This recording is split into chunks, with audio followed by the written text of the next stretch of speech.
Assalamualaikum warahmatullahi wabarakatuh. Sebelumnya, izin memperkenalkan diri.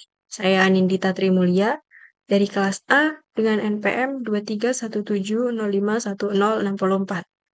Pada video kali ini, saya akan membuat penjelasan kuis 2 Artificial Intelligence. Berhubung NPM saya berakhiran genap, yaitu 64, maka saya mendapat studi kasus dengan metode backward chaining. Untuk ringkasan-ringkasan materi yang ada pada PPT kali ini, pertama ada pembuka, pendahuluan, studi kasus, fakta awal, aturan yang digunakan, langkah proses chaining, tabel goal fakta awal dan fakta baru, kemudian kesimpulan. Baiklah, di sini masuk ke awal yaitu pendahuluan. Di sini saya akan membuat pendahuluan terlebih dahulu tentang backward chaining. Jadi, pengertian backward chaining adalah metode penalaran dalam sistem pakar yang bekerja dari tujuan ke fakta. Prosesnya dimulai dengan kesimpulan yang ingin dicapai, lalu menelusuri aturan yang mendukungnya hingga ditemukan fakta yang mendasari. Teknik ini efisien untuk menyelesaikan masalah yang terfokus dan banyak digunakan dalam diagnosis dan pengambilan keputusan.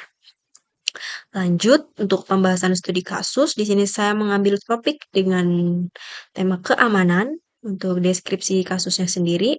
Sebuah perusahaan teknologi mengalami kekhawatiran akan adanya akses tidak sah ke jaringan internal mereka. Untuk itu, dibangun sebuah sistem pakar keamanan yang dapat mendeteksi potensi intrusi berdasarkan indikator keamanan tertentu. Sistem ini menggunakan metode backward chaining untuk membuktikan apakah benar telah terjadi akses tidak sah dengan menelusuri dari kesimpulan akhir ke fakta-fakta awal yang mendukungnya. Lanjut, untuk fakta awal, yaitu knowledge base.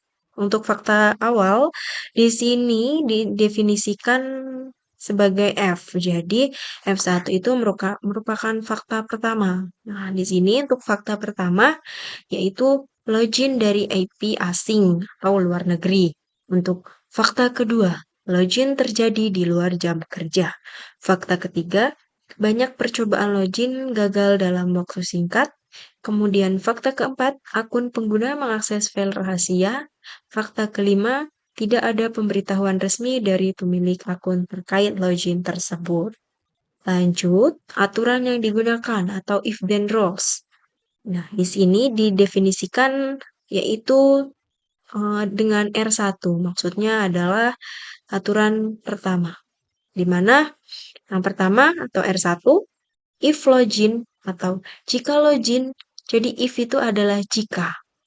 If login dari IP asing, then itu maka, jadi jika login dari IP asing, maka aktivitas mencurigakan meningkat. Untuk R2, if login di luar jam kerja, then aktivitas mencurigakan meningkat. Jika login di luar jam kerja, maka aktivitas mencurigakan meningkat. Rules ketiga, jika banyak percobaan login gagal, maka kemungkinan serangan brute force. Rules keempat, jika akun mengakses file rahasia dan tidak ada pemberitahuan dari pemilik akun, maka penggunaan akun tidak sah. Rules kelima, jika akun mengakses file rahasia dan tidak ada pemberitahuan dari pemilik akun, maka penggunaan akun tidak sah. Lanjut ke rules ke-6. Jika potensi intrusi ditemukan dan penggunaan akun tidak sah, maka terjadi akses tidak sah ke jaringan. Di sini selanjutnya ada langkah dari proses chaining sampai mendapatkan kesimpulan. Untuk goalnya atau tujuan akhir yaitu terjadi akses tidak sah ke jaringan. Terjadi akses tidak sah ke jaringan, yaitu rules ke-6.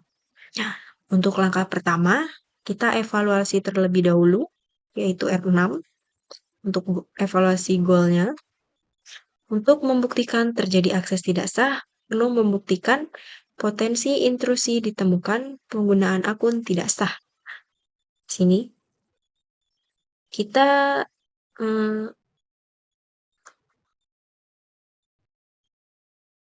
perlu membuktikan potensi intrusi ditemukan dan penggunaan akun tidak sah. Lanjut ke langkah 2, evaluasi R5. Kita evaluasi R5 ini. Potensi intrusi. Potensi intrusi ditemukan jika aktivitas mencurigakan meningkat, kemudian kemungkinan serangan brute force. Nah, untuk membuktikan aktivitas mencurigakan meningkat, cek R1 dan R2. Untuk kemungkinan serangan brute force, cek R3. Kita cek R1 dan R2, dan kita cek R3. Lanjut ke langkah 3. Kita evaluasi R1 dan R2, yaitu aktivitas mencurigakan. F1, yaitu login dari IP asing, itu R1 terbukti. Kemudian F2, login di luar jam kerja, R2 terbukti. Jadi, aktivitas mencurigakan meningkat. Ini merupakan fakta baru, fakta ke-6. Lanjutnya, langkah keempat, kita evaluasi R3, serangan brute force. Untuk F3 sendiri, yaitu fakta ketiga, banyak percobaan login gagal. Maka R3 terbukti. Maka kemungkinan serangan brute force itu merupakan fakta baru, fakta ke-7. Lanjutnya ada langkah kelima, dengan fakta F6 dan F7, R5 terbukti. Nah, potensi intrusi ditemukan. Ini merupakan fakta baru, itu fakta ke-8. Lanjut ke langkah ke-6, kita evaluasi R4, penggunaan akun tidak sah. Nah, fakta keempat sendiri ada mengakses file rahasia. Fakta kelima, tidak ada pemberitahuan dari pemilik akun. Kemudian R4 terbukti, penggunaan akun tidak sah, yaitu merupakan fakta baru yang fakta ke-9. Selanjutnya langkah 7, dengan fakta 8 dan fakta 9, maka R6 terbukti. R6 tadi apa? R6 adalah terjadi akses tidak sah ke jaringan. Sini, makanya kesimpulan terjadi akses tidak sah ke jaringan. Mungkin di sini saya akan menjelaskan dari tabel goal di mana tabel tersebut terdapat goal, fakta awal, dan fakta baru. Di sini, pada kolom pertama adalah kolom goal, yaitu kesimpulan yang ingin dibuktikan oleh sistem pakar. Nah, dalam kasus ini, goalnya adalah terjadi akses tidak sah ke jaringan. Masuk ke kolom kedua, yaitu ada fakta awal. Di mana di kolom kedua ini kita lihat fakta-fakta awal yang diketahui sebelum penalaran dilakukan. Fakta-fakta ini berasal dari pengamatan atau laporan sistem. Kemudian di fakta awal ini terdapat 5 fakta awal, di mana yang pertama ada fakta pertama login dari IP asing, fakta kedua login di luar jam kerja, fakta ketiga banyak percobaan login gagal, fakta keempat, akun mengakses file rahasia, kemudian fakta kelima, tidak ada pemberitahuan dari pemilik akun. Kemudian di kolom ketiga ini ada fakta-fakta baru, di mana fakta baru ini terbuat dari apabila kita telah membuktikan dari fakta awal ini, maka akan terbentuk fakta baru, dan terakhir merupakan kesimpulan. Di mana untuk di sini saya akan menjelaskan dari mana asal fakta baru ini. Nah, ini tadi kan menggunakan langkah-langkah di sini sudah dijelaskan. Nah, pada slide kali ini merupakan tabel, penjelasan dengan tabel, di mana untuk langsung saja, untuk munculnya dari fakta ke-6, aktivitas mencurigakan meningkat, itu merupakan muncul dari gabungan dua aturan. Di sini, dari R1 dan R2. Jika R1-nya login dari IP asing, ke fakta ke-1, maka aktivitas mencurigakan meningkat. Kemudian R2-nya, kita lihat di sini R2, jika login di luar jam kerja, maka aktivitas mencurigakan meningkat. Di sini makanya karena F1 dan F2 atau itu terbukti, R1 dan itu kemudian terbukti, maka aktivitas mencurigakan meningkat. Makanya muncul fakta baru, yaitu fakta ke-6. Lanjut,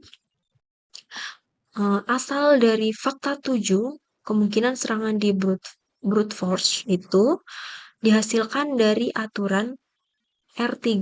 Jika banyak percobaan login gagal, maka kemungkinan serangan brute force. Kita lihat dulu ya, Pak.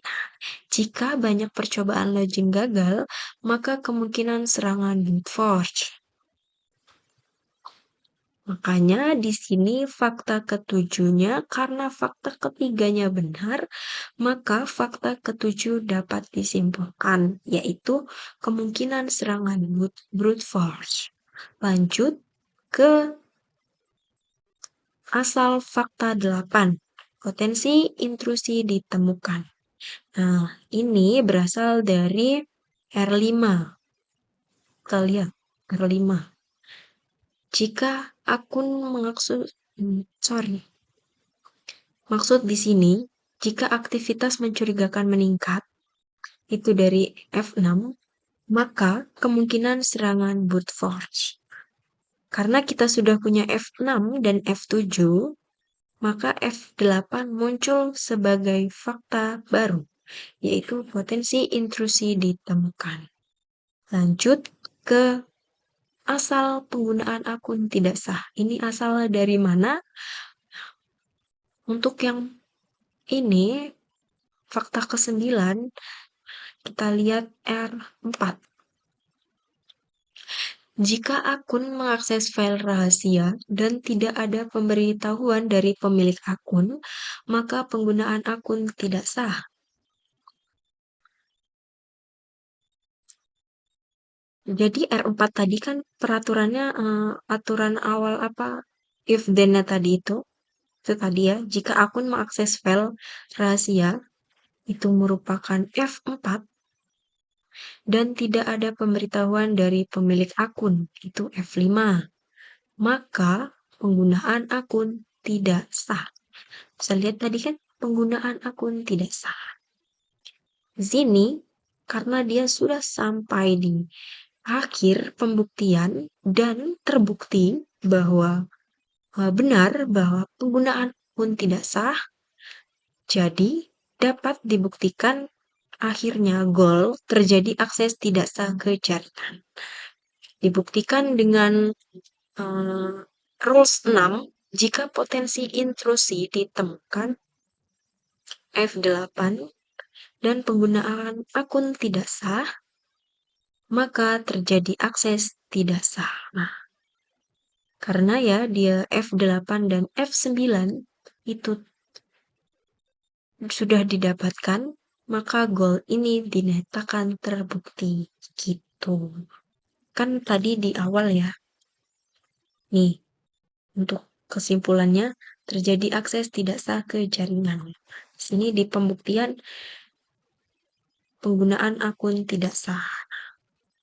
Makanya jadi di tabel ini itu merangkum keseluruhan proses backward chaining, mulai dari goal, fakta awal, fakta baru, hingga akhirnya menyimpulkan bahwa akses tidak sah itu benar-benar terjadi. Gitu.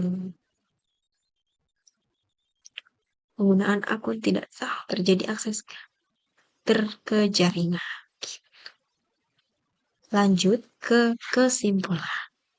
Sistem pakar ini berhasil menyimpulkan bahwa telah terjadi akses tidak sah ke jaringan berdasarkan fakta-fakta awal yang dikonfirmasi dengan aturan-aturan yang berlaku.